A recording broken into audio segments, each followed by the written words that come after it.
Mace Windu or Count Dooku? Who was more powerful? Who would win in a duel for their lives? If we address this question at face value, the answer seems obvious. Mace Windu beat Palpatine in their duel in Revenge of the Sith, and Palpatine was definitely more powerful than Dooku, so clearly Mace would win, right? Well, actually, it's not that simple. When it comes to their skill and knowledge of the Force, this may be the closest potential matchup there is in the Star Wars universe. Both men were skilled lightsaber duelists, both were highly respected Jedi Masters, and both were even familiar with the dark side. During the later years of the Republic era, Dooku was one of the two Sith Lords who orchestrated the Clone Wars, which would eventually lead to Order 66 and the fall of the Jedi Order. Conversely, Mace Windu was the champion of the Jedi Order, ranking second only to Grand Master Yoda. It was acknowledged by just about everyone that these two men were among the most formidable swordsmen in the galaxy, as Palpatine believed that Dooku would destroy his former apprentice Darth Maul with ease, while Yoda, who once trained Dooku as a Jedi and would later face his old Padawan on Geonosis, thought there were only two Jedi who could defeat Dooku in lightsaber combat. The first being himself, and the second, as he would later admit, Mace Windu. And this is perhaps another indication that Mace would be victorious, as Yoda was indeed familiar with both of them. However, the Dooku he knew very well was a Jedi Master, not a Sith Lord. After his duel with the Count in Episode 2, Master Yoda acknowledged Dooku's strength in the dark side, expressing for the first time concerns that the potential return of the Sith was now a very real threat. So now let's take a closer look and see if we can uncover any advantages that each of these characters may have. In order to do this, we'll break this evaluation down into 4 categories. First, by raw strength in the Force. Second, by skills with a lightsaber. Third, by knowledge and wisdom. And fourth, by any intangibles that may set either man apart. So in evaluating each character's raw strength with the Force, there's a couple of different ways we can look at this. The first is simply by looking at midichlorian counts, which, according to some maybe not so reliable internet searches, would indicate that Mace's potential is slightly higher than Dooku's. But because there doesn't seem to be any concrete site which definitively lists every character's midichlorian count, we'll have to find another way to look at this. So, Mace Windu is a master of the light side of the Force, while Dooku was well trained in both sides. On the surface, this might indicate to many that Dooku is stronger due to his wider array of knowledge and understanding. But I would counter that line of thinking with a question. Who really is greater?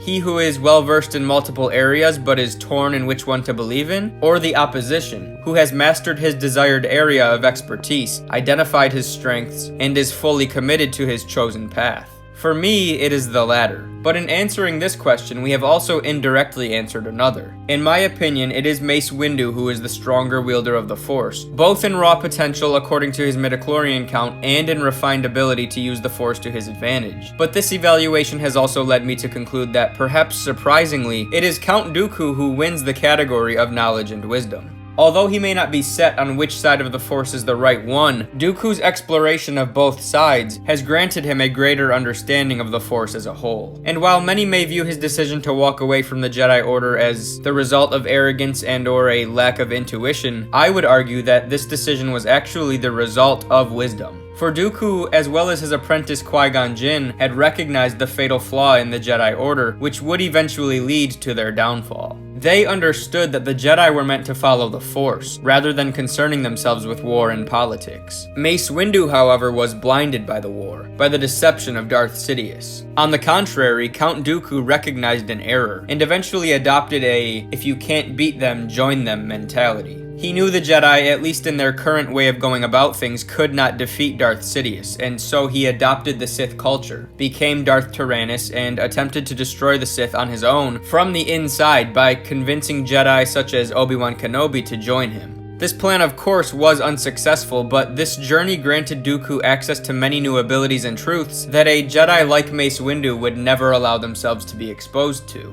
If we move on to the next category, their ability to use a lightsaber, we actually have to combine this with the next category of intangibles, because with these characters in particular, the two actually go hand in hand. If we evaluate lightsaber performance on its own, taking Force abilities out of the equation entirely, I would have to give Dooku the edge, but Mace's use of the ability known as Shatterpoint tips the scale back in his direction. So in short, I think if we are isolating each factor, I would give Dooku the point for lightsaber combat skills and Mace the point for intangibles, as Shatterpoint was extremely effective against dark-side Force users, as it is the very reason Mace was able to defeat Darth Sidious, who was superior in all ways to his apprentice Count Dooku. So the conclusion seems like a tie now, right? It's 2-2. Well, technically yes, but we have already established a tiebreaker.